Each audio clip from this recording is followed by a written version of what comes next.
so that he can fix your suit and alter it to the point that even if he got to cut the seam out of it, he will not, y'all ain't gonna talk to me. He will not take away the integrity of the suit. You can still wear it well, even when things don't go good for you. Okay. Y'all trying to act brand new on me. But I thank God I got a tailor, and he knows how to work on me.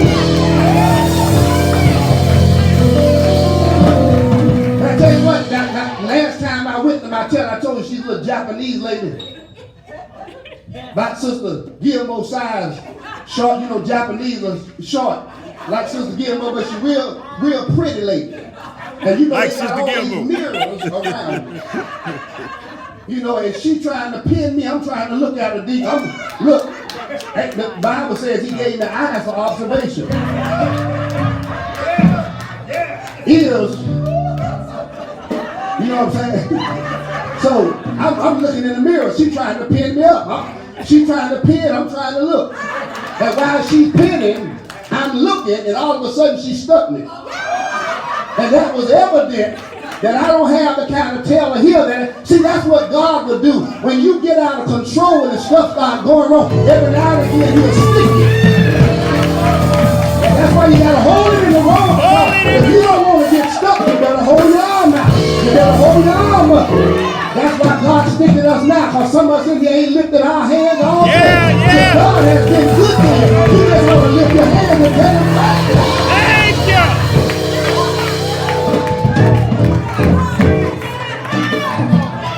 That's the kind of tail I got. He's a good tail. Handcrafted tail. He knows how to fix my stuff. And not only does he give evidence of his favor, he gives evidence of the favor.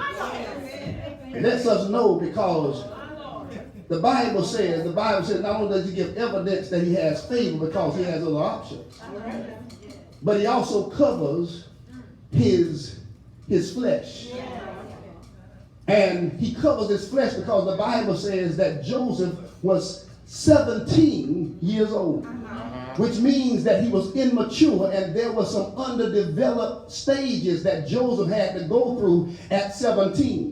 So God knew that at 17, Joseph's flesh was still weak and that he would make mistakes along the line. I thank God for people like Paul, who said, for those that he did foreknow, he did predestinate. And for them that he did predestinate, them he also called. And for them he called, he did also justify. And for them he justified, he did glorify. Which means God knew that you would make some mistakes before he called you. But he called you because he knew you would tell the name. And that he had already fitted a coat on you that will cover your flesh. And even when folks sit in the pew and want to cover and want to judge, God says, I've already covered your flesh.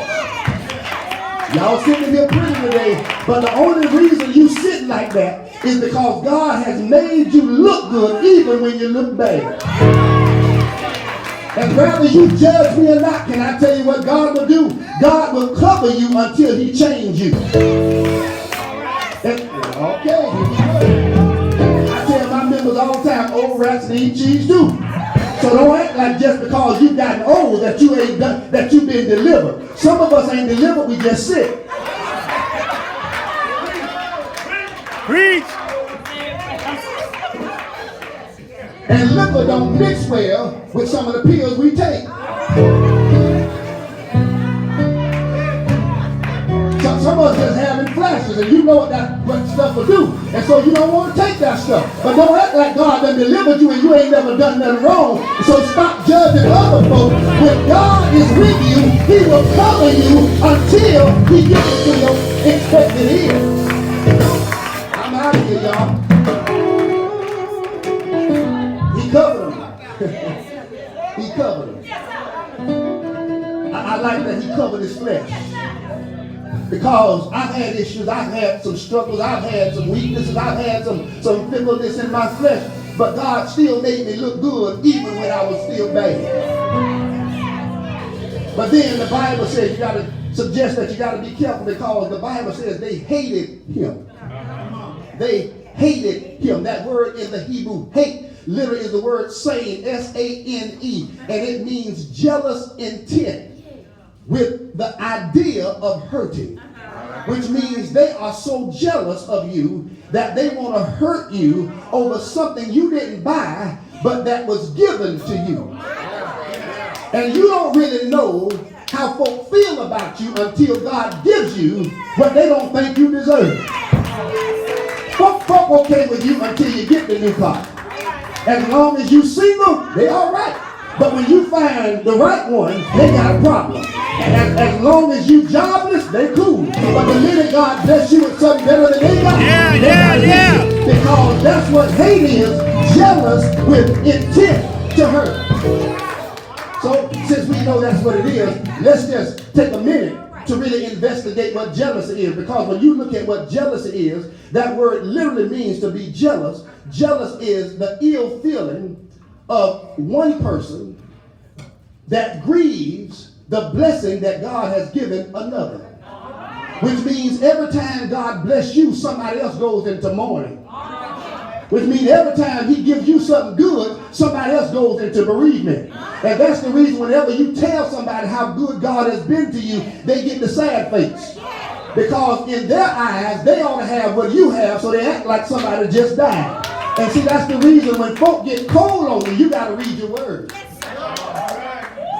Because the Bible says he made him a coat of many colors. Now, I don't know about you. When folk get cold on me, I quickly remember what the coat is for. So when folk get cold on you, just put your coat on. And remember that God made the coat because he knew that folk would get cold on you and towards you. So he gave you something to cover you even when folk didn't want to speak to you. Yeah. Coat of many colors, I'm done. Coat of many colors. Help us, brother. That whole term, coat of many colors, is the word kahaya in the Hebrew. It's a term. And that word literally has to do with the hand of God. Which suggests that they took Joseph's coat and they killed an animal and blooded it up and took it back to his father. That's right. But what they didn't realize was they took the coat, but the hand that made the coat was still on Joseph. Because God knows people will take your stuff, but they can't remove his hand. Yeah. Because the hand of God is what made the coat that he put on you. And so, my brother and my sister, I don't know, how you feel about it. But I thank God this evening that I serve a God that is a good tale. And I thank God that I have a God that knows how to give me evidence of faith. I serve a God that knows how to give me, not only evidence of favor, but he knows how to give me, the kind of covering that covers my flesh. And I'm going to bid you today, but I tell you that I thank God that I understand how much it cost God to make my coat. And because he took so much to make the coat, I may as well walk in it. Yes, sir. Did you hear me? And if you knew today how much God had to give for you to wear that favor. You'll stop walking around with your head down and lift up your head, O ye gates, and be ye lifted up, ye everlasting doors, and let the enemy know that no matter how cold you are against me, I'm going to wear my coat, because this coat was not a FedEx coat. Did you hear me? This coat did not come by UPS. Did you hear me? God said I could not express the coat to you because I had to kill a lot of doves and turtle doves in order for you to wear the coat. I had to kill a lot of lambs in order for you to get your coat. Did you hear me? It cost me sending my son in 42 generations for you to wear that coat. Did you hear me? And my son had to die on Calvary just for you to wear your coat. Yes, sir. And because he died, Because he died. wear my favor. Is there anybody here that know he died? Is there anybody here that know the Lord died? He died. He died. From the 6th to the 9th hour. Died. Yes, Lord. Until the sun refused to shine. He died. So you can wear your favor. And because he died, they put him in a tomb. He stayed there all night Friday night. Stayed there all night Saturday night. But early Sunday morning, he died. With all power in his hand. Is there anybody here that can thank God? You got a good tale. He shaped your life. And the God I serve, I heard him saying, I'll never leave you, nor will I forsake you. Good day, y'all. But is there anybody here? Is there anybody here that love my Jesus? Anybody here that love my God? Say yes. Say yes. I cried one day as I get ready to go to my seat and say, later, you sure look good. And what God has put on you. Yes, sir. Tell him he's not his name. Yes, sir. Whatever be time, God will take care of you. Beneath his wings of love about God will take care of you. One more time. Is there anybody here? Is there anybody here? Is there anybody here that love my Jesus?